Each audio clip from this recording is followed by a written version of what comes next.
and we tried to have some conservative treatment with him. And he wasn't improving, and we sent him to see a specialist. And the advice was to get our operation done in his groin, and we did that yesterday. Yesterday, Monday, yeah. And we expect him to be out for weeks now. So not again this side of the break. We don't expect him to do that. Let's see how he evolves, and obviously the job he was done yesterday, so we're going to have to wait and see, but it will take weeks, I think. And then Ben White eventually joined, but was working by himself, it seems, from what we could see. Yes, and he trained the day before the Brentford game, and he was feeling good, and I think he's available, and he will be available, and that's very good news for us. A draw tomorrow night, and you qualify. Obviously, you're unbeaten at the Emirates this season, all competition, but obviously you'd want to win to win the group and maybe have a more relaxing final game in Eindhoven. Yeah, we do want to win the game, that's for sure. We're going to be top of the group, and the opportunity is there for us tomorrow against a team that we're not going to cause us problems, and we have already experienced a defeat against them, so we have the right motivation to put that right tomorrow. But important to do it with the game to spare as well. Is that what you're saying to the players? Win the group. We have to win at home, and we have to win the group if we can tomorrow, and that's the mentality of the team, that's for sure. Mikel, the 5 years tomorrow since he made his Arsenal first team debut, but that's one reason, I guess, for him to be involved. But he was targeted a bit, wasn't he, physically in Lons? Is that a consideration? Well, he's targeted because he's one of our most dangerous players, and the teams know that, and they try to stop our strength, that's for sure. What he's done in those 5 years, I think, is remarkable at his age. When you look at his stats and how consistent he's been, it's very rare to see that at his age, especially in those positions at top clubs. So big compliment for him. Ian from TalkSport. Hi, Mikel. Just carrying on about Bukayo Saka. Would you say he's world class? Well, he played in the World Cup. He plays with the national team, so I don't know what world class means, but he's a top player, that's for sure. I mean, he's obviously very key to England, very key to Arsenal. Would you say that if he's not there, he's one of the reasons why things don't go so well for both club and country? Sorry, can you repeat? He's very key for you and for England. Yeah. If he's not there, is he one of the reasons why things wouldn't go so well for club and country? Is he that integral? Well, he's a huge part of on both teams, that's for sure, and you have to see the impact that he has in games. He's crucial for us, and we want to be where we want to be. Bukayo needs to be a main part of that. To achieve what he has at such a young age as well shows that he's got the skill, but has he got, will he be able to carry it on for another 5 years, another 10 years? Well, getting to the top is one thing, maintaining is something else. He's done it for 5 years. And as well, you can see that the way he's improving is really steady, but really fast as well. But he's got the right mentality because he was the right family, the right people around him. He's still so humble. He has the right advice around him, and that's what makes him special, because he wants more, because there is much more to come. We've just spoken to Leandro Trossard. You spent £100 million on a footballer like Declan Rice. You spent a lot more money on a lot of other players. Would you say that Trossard is one of the players that you brought in who's been best value for money, because he never seems to let you down whether he starts or whether he comes off the bench? I don't know. I'm not a financial advisor. I'm not the economist of the club, but I think it's a tremendous player that has great talent, but especially great intelligence to play the way we want to play. So it's a really good fit for us. And he was speaking about the fact that he's happy to be versatile as long as he's playing. He likes the game time. Doesn't really matter where he's playing on the pitch. But as a manager, how much does that give you a bit more of an added bonus when you've got a player who can play pretty much anywhere from midfield right up to the front? Well, that was one of the main reasons why we signed him. First of all, he's got experience in the league. He's done what he's done in the league already. And we had in January a lot of issues in the front line, and he could cover those necessities in a really efficient way, and he's proven that he can do all that. Thank you. Mark from PA. Hi, Mikel. Hi.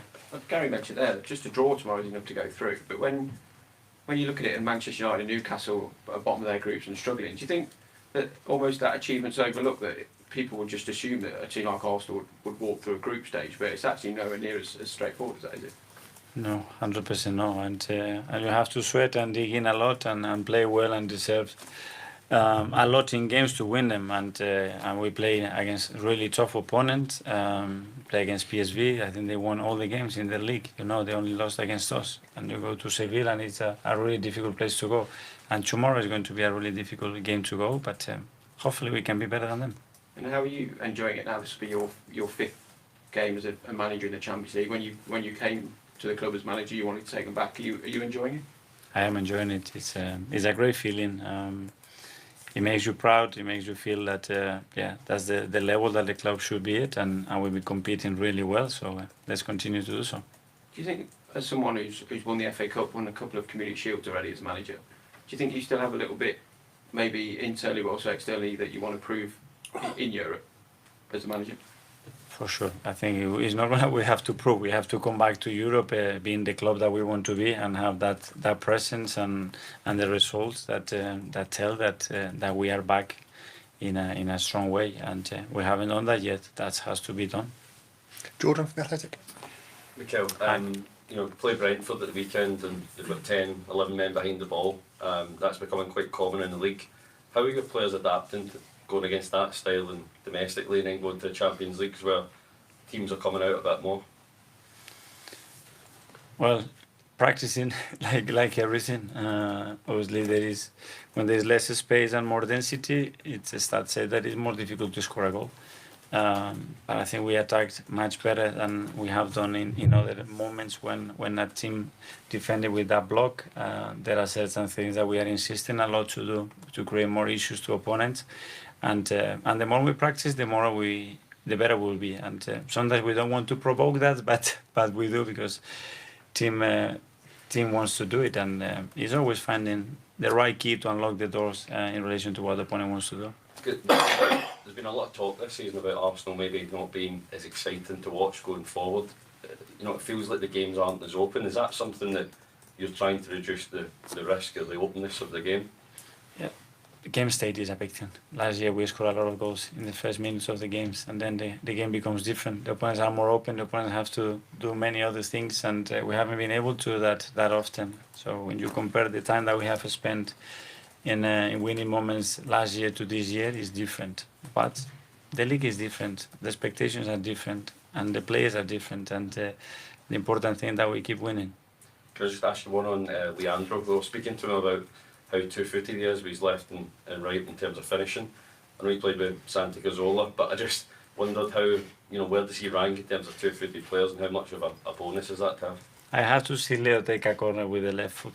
And if he does that, then maybe I rank him closer to Santi. There's still a way there. He's so good, but Santi was something special. Okay, Kai from Football London. Hi, Mikel. Just following on what Jordan was saying about the attack, there's always been a lot of talk about how it's maybe not looked as fluid as last season at points. But defensively, you've got the best defence in the league and you've looked a lot more solid. Do you take a greater satisfaction from the fact your team looks more solid this season than it has done in the past? Yeah, it is a satisfaction that where we are, and we have to find a way to be where we want to be, and this is exactly where we want to be. It's not going to be as fluent, it's not going to be as hectic, because there is no space to run, guys. When you are sitting in traffic, I want to go 100 miles an hour, yeah, but I have 3 buses and 55 taxis and motorbikes around me, so it's tricky. But we need to want to get to where we want to get, and in order to do that, we have to be really solid, and I think we've been really, really solid, so we have to continue to do that. Sorry, do you think it's possible to have both, in the sense, best of both worlds, that obviously the attackability while having the defensibility, or do you think it always has to be a balance? Yeah, but I think game state is a big definer of that, and you see that time and time again in the league or in any other. Because in the Champions League, what happened? We were really excited. Against PSV, we scored early, we do that. Against Sevilla was the same, so that's a big thing. James from CBS. Mikel, just briefly on you going back to the topic of injuries. Yeah. Is there any prospect that Thomas and Emil will be able to play before that January break after the FA Cup third round? It is a possibility, but it will depend how they evolve. Emil has been already on the pitch doing some jogging, so I don't know weeks-wise how long it's going to take. He's a quick healer. Thomas is the same, and they are going to push, but I don't know. We have to make sure that when they come back, they are at their best as well. And we don't want to rush them, but as well the team needs them because at the moment we are missing some key players as well.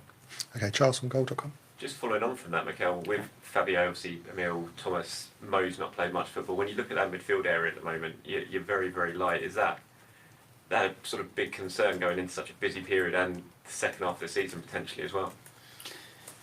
Yes, but it's what it is, you know, and we've been very unlucky with some of the injuries, and some others happen, like happened to any other club. You know, we are not the only club with injuries. Where they happened, it's a bit critical. The one with Jurin as well, because we are really light in the defensive line.